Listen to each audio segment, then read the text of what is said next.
Hey all my Crimsonites, and welcome to the Crimson Cure channel, where we embrace our femininity, increase our womanly value, and celebrate our brothers. So join me on our feminine journey to learn, heal, and grow.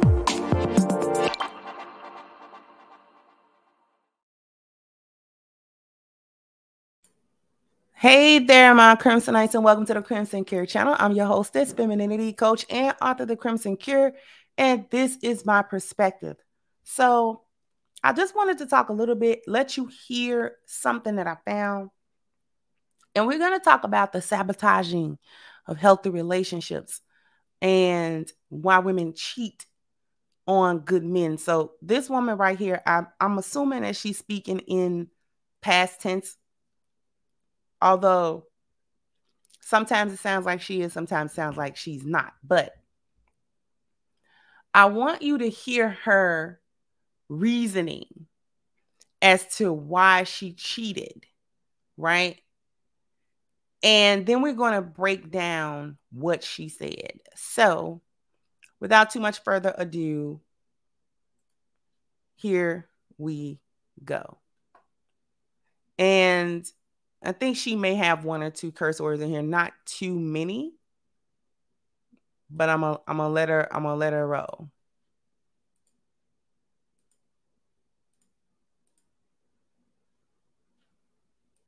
No, this video has sound. Hold on.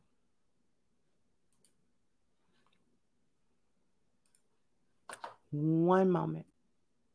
Okay. Here we go. Right? So here's this motto, not a motto, but here's this thought process. When I cheated, right? I cheated, not because my partner wasn't satisfying me, not because I wasn't happy. I think I was bored. And the sense of peace, it was too peaceful. So it was like almost a little side sample of self-sabotaging. That's a great word. You know what I mean? Mixed in there. I think it's like a little bit of that, a little bit of selfishness. You're not ready to not be selfish anymore. It's because it's not just you in this relationship. You have somebody else's feelings to account for. I think it's a mixture in the pot and a recipe for disaster, obviously. But at the end of the day, you know, you have a choice. So when I cheated, I think I cheated because I just could. And I thought I was good at it. The only thing that made me stop is that I got caught. If I never would have got caught, I probably would still be cheating. I can't stop cheating, right? So here's this motto.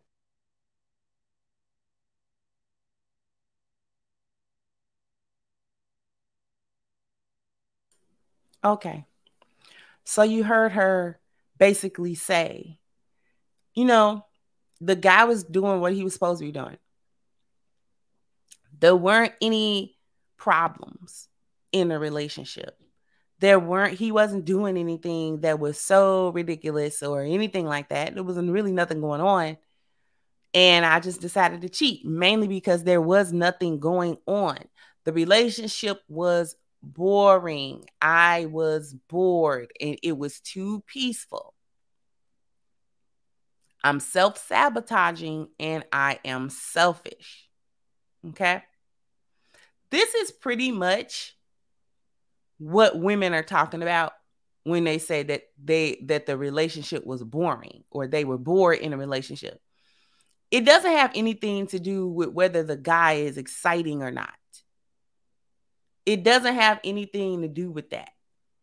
It has everything to do with her level of chaos that she wants to be involved in a relationship. See, a lot of y'all hyenas get on here and you swear up and down that you don't do struggle love and that you don't like struggle love. But yes, you do. As a matter of fact, struggle love is all that you do. That's the whole thing. You don't want it if it's not struggling. If you're not arguing and fighting and mad and, you know, going through it with your man, you don't think he love you. And it's not exciting when those things are not happening in relationships. This is the part where you look at you and not at whatever the man is or isn't doing. Because if the relationship is boring from the standpoint of we don't go through enough ups and downs in it, then that would be you and your brokenness. And you really don't need to be in a relationship at all if that's what it's going to be. And what tripped me out on a side note is it be these type of women that get the good men. I don't know what that's about. These extra chaotic women that don't want to bring themselves out from chaos and into some type of order. These are the ones that be landing good men. And then I don't like that because y'all ruin good men and then you do what you do with these men. And then these men turn bitter. They turn angry. They become angry at every woman and you become a savage. So now every woman after you for the next 25 years about to pay. Maybe after about a 25-year screed, he'll stop and be like, okay, now I'm ready for a good woman again. Now I want a good one. Right? I want a good one. I know how to treat them. I learned how to mistreat them. So now I'm gonna know how to treat them again, and then now I want a good one. But he might have ran into a good one and then didn't care because he was on that tear because he was being good, and then he ran into a hyena that didn't like it. And that cheated on it, that repaid him by betraying him and repaid him by, cheating and being with other men. Talking about the relationship is boring.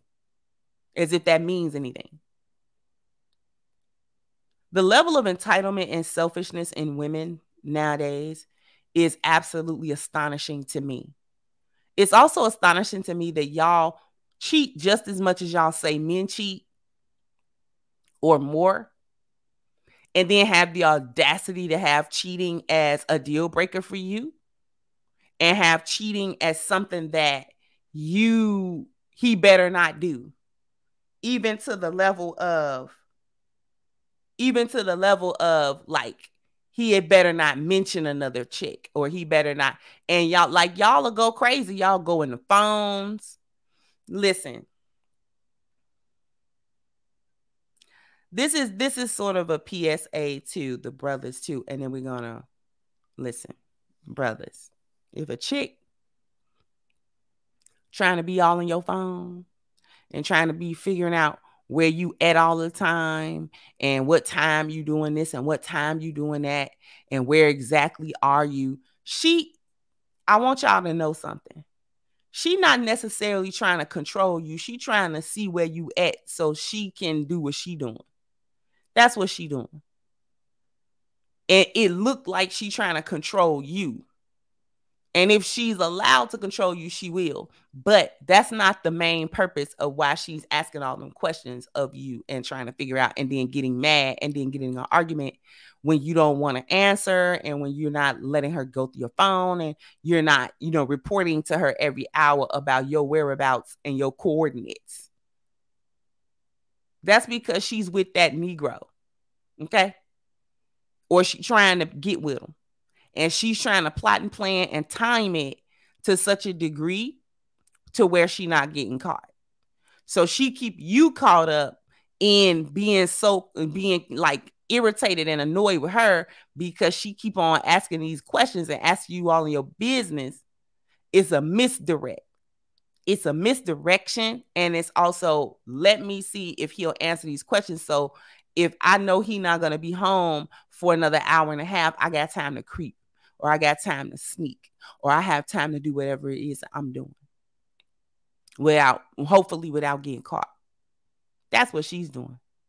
So any chick that constantly want to know the details of where you are and what you're doing and this, that, and the third, and who you talk to, drop her like a bad habit. I'm sorry. Drop her like a bad habit. Because it's a reason why she want to know all that information, and it's not a good one. Whatever the reason is, she want to know all that information. It's not good. Trust me, take it from a woman. It's not. Anybody that know my husband, they know they can ask him, do Hakima ask you a bunch of questions about where you at and where you going and when you coming back and what, and he'll probably laugh. He's likely to laugh and be like, what? No. Because first of all, he ain't gonna answer the question, no way. Number two, and I'm not gonna ask. It's not necessary to be asking all the time where he at, what he doing.